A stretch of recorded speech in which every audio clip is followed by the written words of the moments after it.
എൻ്റെ കർത്താവ് നിൻ്റെ ഉന്നതമായ നാമത്തിന് സ്തോത്രം ചെയ്യുന്നു. എൻ്റെ കർത്താവേ, നിൻ്റെ വിശുദ്ധ പൗരോഹിത്യത്തെ മഹത്വപ്പെടുത്തണമേ.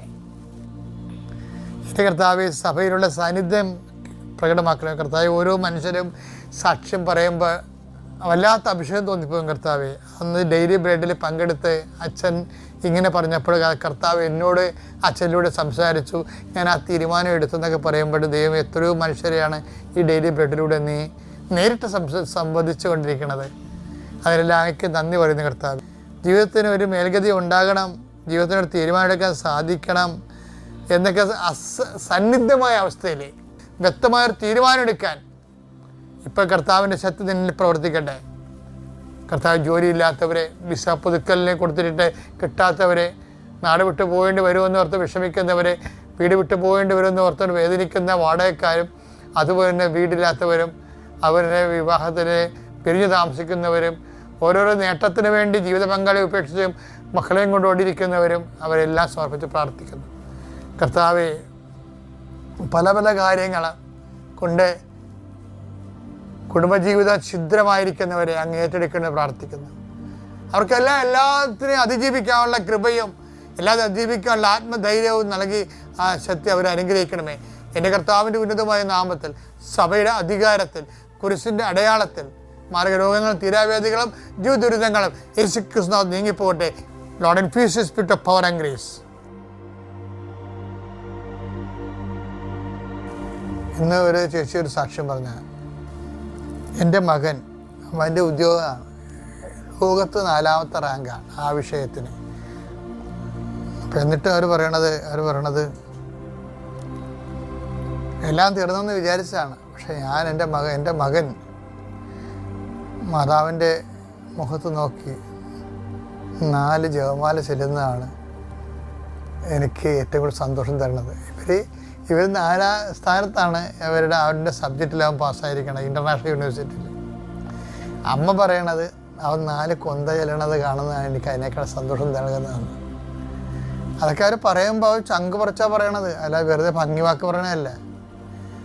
അതായത് ഇന്നത്തെ കാലത്ത് എനിക്ക് മനസ്സിലായതേ, ഉള്ളവന് ശരിക്കും ഉണ്ട് ആധ്യാത്മികത. അതാണ് എനിക്ക് മനസ്സിലായത്. ഇല്ലാത്തവൻ എല്ലാവരും കെട്ട മനുഷ്യരാണെന്നുള്ള ചിന്തയിൽ അവനുള്ളതോട് കളഞ്ഞുകൊണ്ടിരിക്കുകയും അങ്ങനൊരു ചതി വരുന്നുണ്ട്. ആധ്യാത്മികത ഇല്ലാത്തവൻ എല്ലാവരും കെട്ട മനുഷ്യരാണെന്ന് സ്വയം പ്രഖ്യാപിച്ചുകൊണ്ട് അവൻ്റെ ഉള്ളത് കൂടി ഇല്ലാതിക്കൊണ്ടിരിക്കണം. പക്ഷെ അതിൻ്റെ ഉള്ളിലൂടെ ഇങ്ങനെ അടിയൊഴുക്കുകൾ ശരിക്കും നടക്കുന്നുണ്ട്.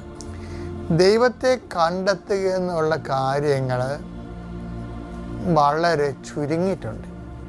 പല വ്യക്തികളിൽ നിന്നും നമുക്ക് തെളിച്ചം വെച്ചിരിക്കുന്നത്, തെളിമയായിട്ട് കാണുന്നത് ലോകം നശിച്ചു, എല്ലാം പാപമാണ്, പാപപങ്കിലമാണ്, പാപത്തെ ഒഴിവാക്കി ജീവിക്കാൻ പറ്റത്തില്ല, അതുകൊണ്ട് അവർ ചെയ്യുന്നതുകൊണ്ട് ഞാനും ചെയ്യുന്നു.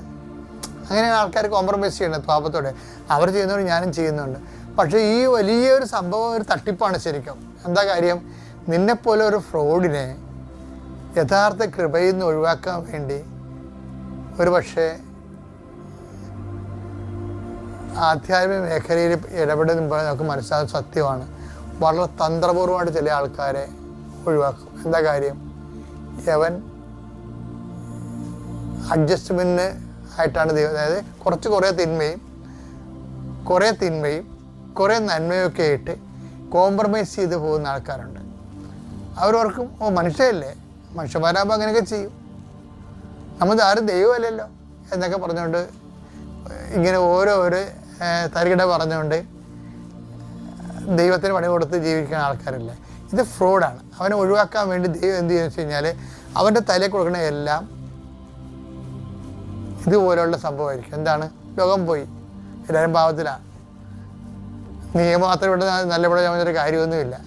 ഈ സാധനം ഇതാണ് ഓരോ മനുഷ്യനും ഈ കാലങ്ങളിൽ ഉണ്ടാകുന്ന ഏറ്റവും വലിയ ഒരു ചതിക്കുഴി എന്ന് പറയുന്ന സംഭവം.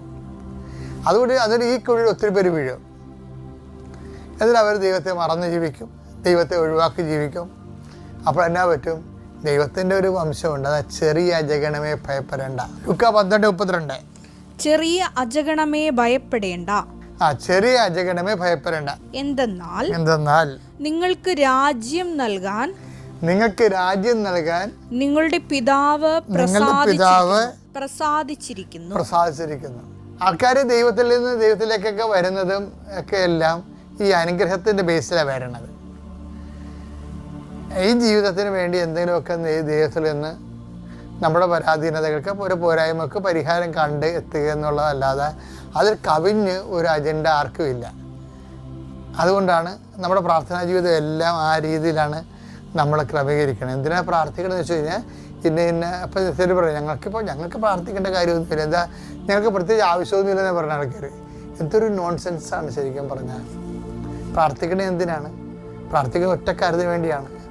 സ്വർഗസ്ഥനായ ഞങ്ങളുടെ പിതാവേ, അങ്ങയുടെ നാമം പൂജിതമാകണമേ, അങ്ങയുടെ രാജ്യം വരണമേ. അപ്പം പ്രാർത്ഥനയുടെ ലക്ഷ്യം എന്താ?